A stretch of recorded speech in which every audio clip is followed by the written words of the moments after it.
Hello बच्चों, let's see this question. The question says a transverse pulse is shown in the figure on which 4 points are shown at any instant. Which of the following points are in a state to move upward in the subsequent time? So, and these are the 4 options. So, हमें question में यहाँ पे 4 point given है A, B, C, D. तो हमें ये define करना होगा कि A B C D point में से कौन से पॉइंट में पार्टिकल अपवर्ड मूव करेगा. सो फर्स्ट ऑफ ऑल हम यहाँ पे की कंसेप्ट यूज करेंगे ट्रांसवर्स वेव. ट्रांसवर्स वेव किसे बोलते हैं? When the particle is moving perpendicular to the direction of propagation of wave, that is called transverse wave. That means एक transverse wave के लिए wave equation हो जाएगा. Wave equation for transverse wave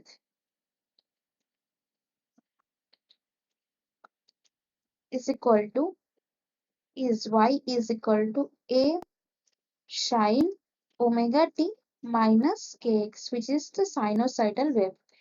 तो dy by dt velocity यहाँ से कितना हो जाएगा? वेलोसिटी ऑफ पार्टिकल यहाँ पे कितना हो जाएगा? dy by dt which is equal to a omega cos, sine का डेरिवेटिव हो जाएगा cos omega t minus k x. And इसका स्लोप कितना हो जाएगा? Slope at any instant dy by dx y x curve के लिए ये हो जाएगा minus a k cos omega t minus k x.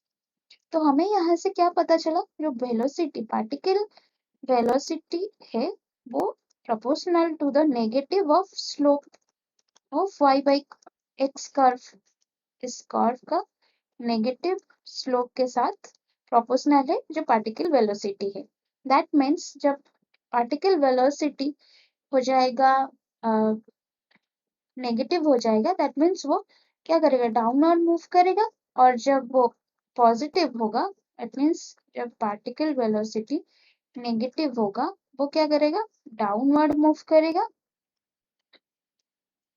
और जब पॉजिटिव हो जाएगा वो क्या करेगा? अपवर्ड मूव करेगा. सो अभी ग्राफ में देख लेते हैं. यहाँ पे ए पॉइंट में जो स्लोप होगा ये क्या होगा? स्लोप क्या होगा? यहाँ पे पॉजिटिव हो जाएगा. तो यहाँ पे B A particle at point A ये कितना हो जाएगा? Negative of slope. That means जो वेलोसिटी हो जाएगा वो नेगेटिव हो जाएगा. दैट मीन्स यहाँ पे पार्टिकल किस तरह मूव करेगा? डाउनवर्ड मूव करेगा. सो सिमिलरली यहाँ पे बी पॉइंट पे स्लोप कैसा होगा? स्लोप नेगेटिव होगा.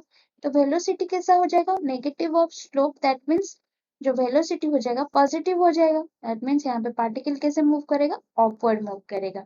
सिमिलरली एट सी पे भी स्लोप क्या होगा? नेगेटिव होगा. तो वेलोसिटी क्या हो जाएगा? Negative of slope which is positive. तो पार्टिकल वहां पे अपवर्ड मूव करेगा. एंड डी पॉइंट पे स्लोप होगा क्या? पॉजिटिव. तो वेलोसिटी हो जाएगा negative of slope. That means negative हो जाएगा. तो पार्टिकल यहाँ पे डाउनवर्ड मूव करेगा. So after time